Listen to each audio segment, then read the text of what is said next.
Good morning guys, welcome back my YouTube channel. Andito tayo ngayon ay gagawa tayo ng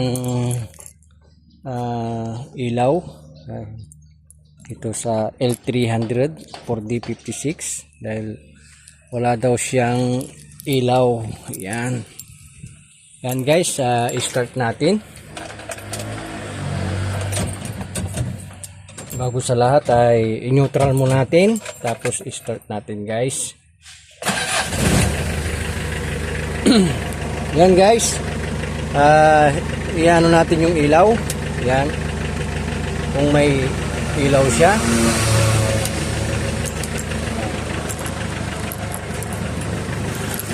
Yan guys, wala siyang ilaw magkabilaan, pero may ano siya, backlight.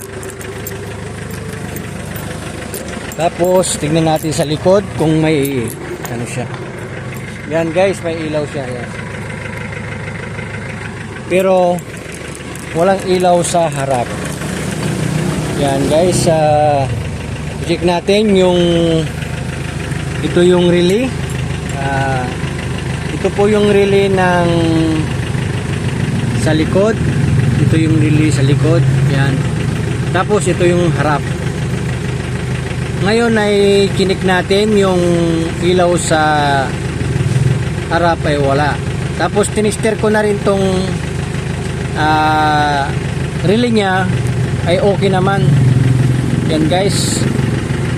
Pag may ganito kayong ano guys, sasakyan, pag namatayan kayo sa karsada o sa biyahe nyo, ito po yung gawin nyo guys. Kung may sakaling may tester kayo, i-tester nyo muna to lahat guys. Yan, isa-isa. Pag okay to, tapos punta kayo dito sa relay. Pag okay naman yung relay, dito hanapin natin yung pinaka ano ng switch dito sa harap. Yan, papunta dito sa labas. Meron pong galawan na ano, sakit dito. Hanapin nyo lang yung ano, yung itim na yung malaking itim. Yan guys. Ito yung itim na manipis. Medyo manipis to guys, yan oh. Binuksan ko na. Tapos dito sa kabila, ito yung medyo makapal. Ito po yung hanapin nyo guys pag bigla kayong namatayan ng ilaw sa daan. Check nyo to guys. Yan. Tapos buksan nyo to pag may yan, bubuksan nyo. Yan. Yan guys oh, may sunog. Ito yung pinaka ground ng switch ng ilaw. Yan guys, sunog oh, sunog. Yan.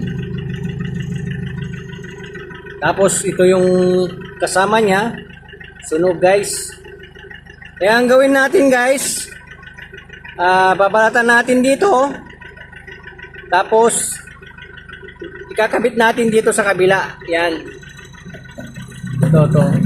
Pagsisiris natin guys, isisiris na natin guys para magkakaroon kayo ng ilaw pang emergency. Yan guys, itry natin tignan. Ipapasok natin to guys. Yan.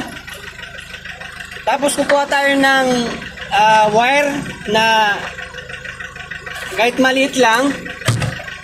Babalatan nyo tong dulo, yung pinaka yung itim. Ito guys oh, babalatan natin. Tapos ilalagay nyo yung wire.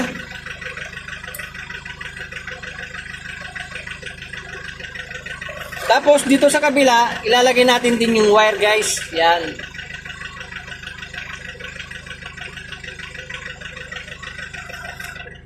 Nailagay natin yung pinaka-series niya guys, ito. Tapos, isi-switch natin. Yan.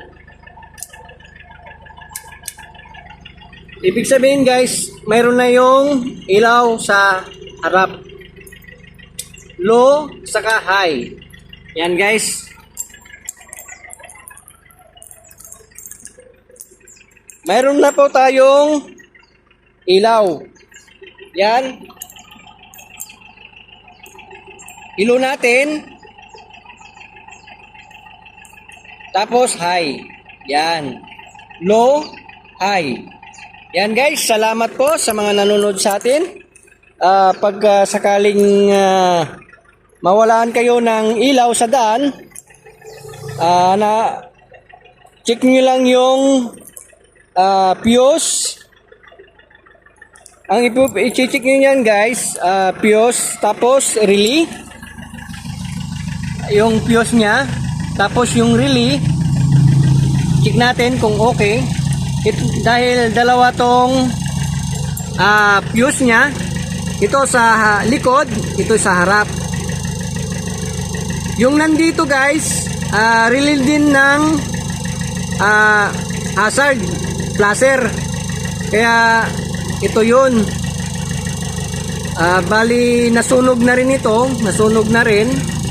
Kaya inano ko ng panibago dito sa isang relay. Yan guys. Kung sakaling nawalan kayo ng ilaw sa harap, ito lang yung hanapin nyo guys, yung dalawang socket nya. Hanapin nyo yung pinakamalaking wire. Tingnan nyo kung nasunog. Kunwari yung pinakita ko sa iyo kanina na may sunog, yung babalatan nyo dito sa dulo, sa kadulo, isi-series nyo lang guys. Tapos yung itong linya nito kasama din ng ground sa wiper. Kung nasakaling mawawala yung wiper nyo, dito rin ang may problema. Yung pinaka nya, yung linya nya. Yan guys, salamat sa mga nanonood sa akin sa aking YouTube channel.